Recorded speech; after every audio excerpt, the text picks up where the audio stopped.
Spoštovana gospa predsednica Ljudmila Novak, spoštovano predsedstvo, predstavniki in predstavnice na kongresu, dragi gostje, spoštovani gospod župan.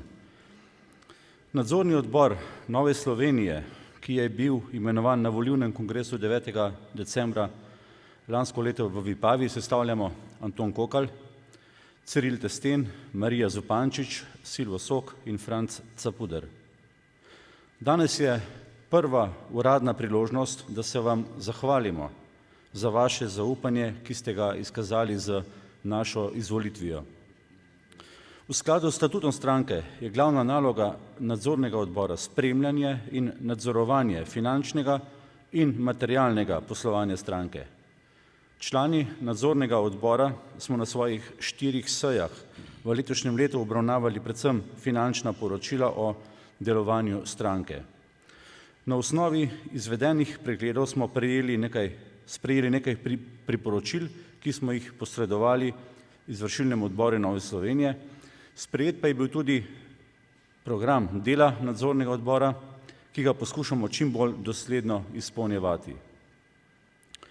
Finančno stanje stranke v zadnjih letih ni bilo ravno rožnato. Izpad stranke iz parlamenta v letu 2008 je pomenil velik upad finančnih sredstev za delovanje stranke. Posledično pa je pustil kar nekaj finančnih obveznosti, ki jih je stranka reševala po svojih najboljših močeh. Zato člani nadzornega odbora delimo skupaj z vodstvom stranke posebno zadovoljstvo ob dejstvu, da je stranka uspela poravnati vse svoje obveznosti iz posojil, ki jih je najela v preteklosti in so kar nekaj let obremenjevala tudi delo bivšega nadzornega odbora stranke. Ob tem se je znova pokazala zelo velika solidarnost in razumevanje občinskih odborov in članstva stranke, ki je verjelo v vodstvo stranke in ga je podprlo v njegovih odločitvah glede rešitev finančnih težav.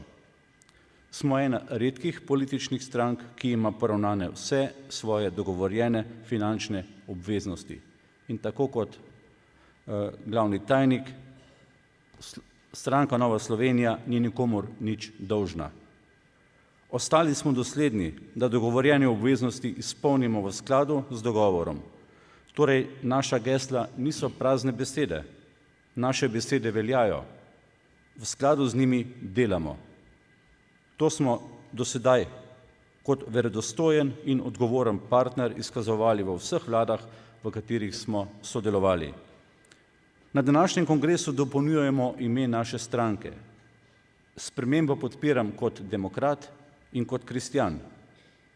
Že sedaj so vrednote krščanske demokracije zajete v programu naše stranke, danes jih nadgrajujemo z dopolnitvijo k imenu stranke.